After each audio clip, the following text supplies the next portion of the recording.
Oh, welcome to BarbWire Strategy. It's been a long time. It's been a very long time. You know, I haven't done a show since the end of November.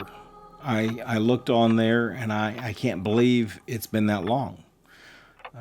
It's been well, long enough for me to not shave. Honestly, I have to tell you that it's been, well, I think all of us, all 70, 80, 90 million of us that voted for Donald Trump have been very, very disappointed. But I wanted to tell you about the election, but I wanted to tell you about Clue. Now, this isn't necessarily a video about how to play Clue. So I'm going to assume that most of you already know how to play Clue. But I was thinking about this the other day, thinking about the election, thinking about lots of things. And Clue, I don't know why it came to my mind. It just came to my mind. It's always been one of my favorite games, all the way back to, it was originally thought of back in 1944. And then the fellow that thought of it over in England, can't remember his name right now, but he decided to put it together and work on it. And he finally pitched the idea, and Parker Brothers produced it in 1949. And this isn't the way the original version looked. This is a game I picked up in 1989 on their 40th anniversary. See, it's right here. Or 50th anniversary. I tend to think of 1949 as 40 years ago, or maybe 30 years ago, or 20 years ago. Anyway, the reason I'm sharing this with you is that I was playing this game, and I thought to myself, okay, I think I've got it figured out. I've got all the rooms here isolated, and the murder, we're trying to figure out who was murdered, or rather, not who was murdered, but we're trying to figure out who murdered Mr. Body. That's the whole point of the game, to find out who murdered Mr. Body. But in this case, I was trying to figure out, I changed the game a little bit. I decided, well, somebody had been murdered, and I decided that it was Mr. Green. Mr. Green had been murdered, not Mr. Body. I've changed the rules of the game for my own purposes here. And so I looked through all the rooms. I've checked them all off on my list. I was playing Colonel Mustard, one of my favorite characters in the game that I always played. I've checked off all of the rooms. And then I checked off all of the weapons. You see, I know that it wasn't done with a rope, and it wasn't done with a gun. It wasn't done with a bottle of poison. It wasn't done with a candlestick. It wasn't done with a lead pipe or the wrench. That only leaves one. It has to be the knife. You see, the knife. It had to be the knife. And I checked out all the rooms, like I said, and the only room that doesn't check out on my list is the billiard room. So I believe that Mr. Green was killed in the billiard room. Where's Mr. Green? Here we go. Here's Mr. Green, right here. I believe that Mr. Green was killed in the billiard room with a knife. And here's the knife right here. And here's the billiard room. So let's see if I was right about this. All right, now the secret, the answer is in this envelope. It's been sealed since the beginning of the game. And so the answer is, you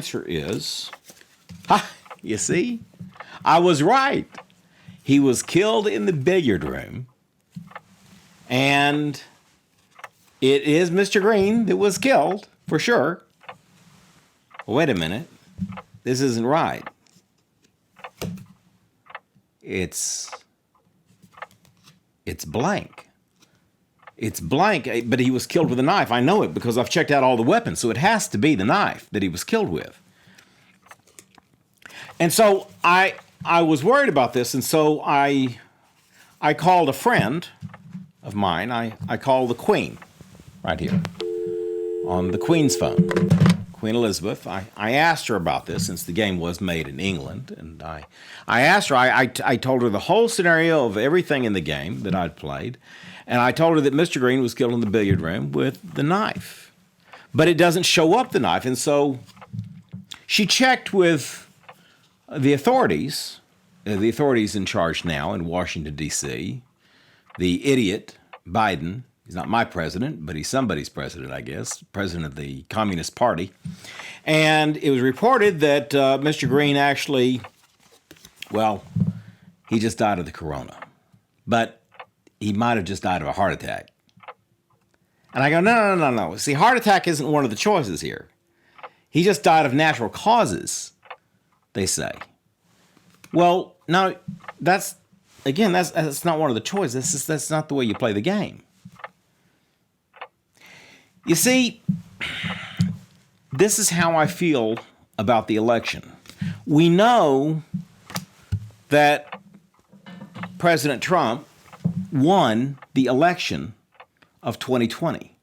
This is a fraud on the American public. This is an embarrassment to our country. We were getting ready to win this election. Frankly, we did win this election. Hands down, he won the election. Yet, they're telling us, these are the people supposedly in charge, that Joe Biden won the election. Oh, because 4 or 5 states in particular districts all of a sudden brought votes in at the very last minute. And throughout this whole thing, I thought to myself, surely they're going to catch this. Obviously, it's fraud. At every step of the way, it's fraud, everywhere you look. Okay, that's all right. Donald Trump's lawyers, they'll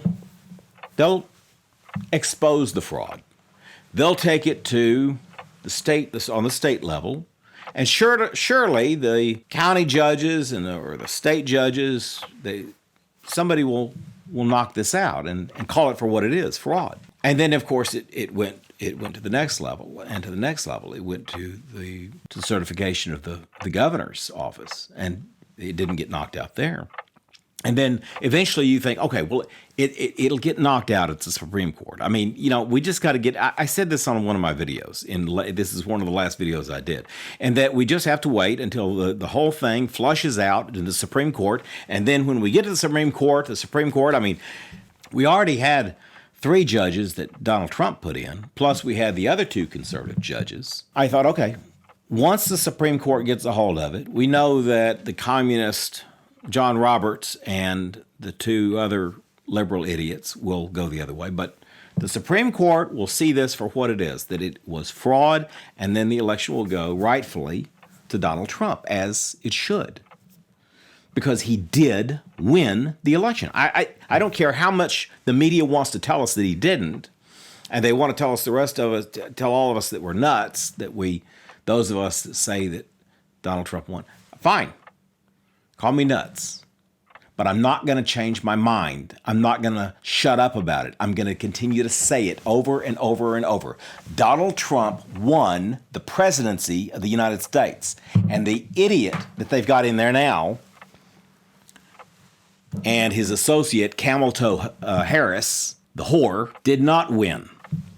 But the Supreme Court, they dismissed it. And then the state of Texas, the state that I live in, challenged it. And I said, okay, finally, the Supreme Court can't deny a state who sues another state. I mean, this is clearly in the court of the Supreme Court. They denied that too. And you think to yourself, how is this happening? And then the entire media, Fox News, right after the election, all of a sudden, they put on their liberal hat. They sound like CNN. Even some of the things that Tucker Carlson has said and Sean Hannity. I think, what the hell is wrong with you people? I feel like I'm living in the Twilight Zone. I really do. And that is part of my explanation as to why I haven't done a show in the last 2 months. I mean, I have been busy doing other things, but you know what? Honestly, I've been just too confounded and perplexed and depressed. I honestly couldn't think of anything to say. I halfway didn't want to do this show, but I finally decided. Several people had asked me, when are you going to do another show? And I thought, well, was November my last show to ever do? I mean, the thing is, I really, really like doing these shows. But for the last 2 months, I've just been, I've been getting things done here and there. I've been working my wood shop. I've done my financial investments. I've been doing lots of stuff with my kids. Been smoking a lot of cigars. I could have smoked a lot more. But the fact is, on politics, and I have been following it. I mean, I don't read a lot of the Fox News crap, but I do check the headlines every now and then. Which leads me to the other thing that I wanted to say, and I didn't want to make this too long, but oops, the film did not break, folks. I just had to break this up into 2 different parts. I tried to get it down to 1 episode, but it ended up being about 20 minutes, and I thought, well, I'm going to break it in half. For those of you that want to watch the other half, I hope you do. You can find it, I'll link to it below, or you click out to the side or someplace. I'm sure you'll be able to find it. And so, for BarbWire Strategy, this is Colonel Jim Edlove. I'll see you on the other side in part 2 of Clueless. Now, if you could, remember to like this video and to subscribe. I surely would appreciate it. And tell all your friends and family to also like and subscribe and watch it as often as they possibly can. You can catch this on YouTube and BitChute, and I'm trying to put it on a few other platforms.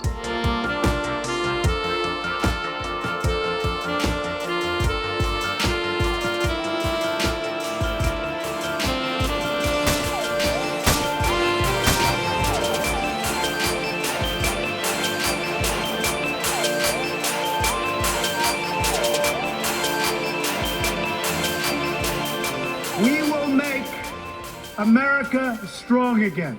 We will make America proud again. We will make America safe again.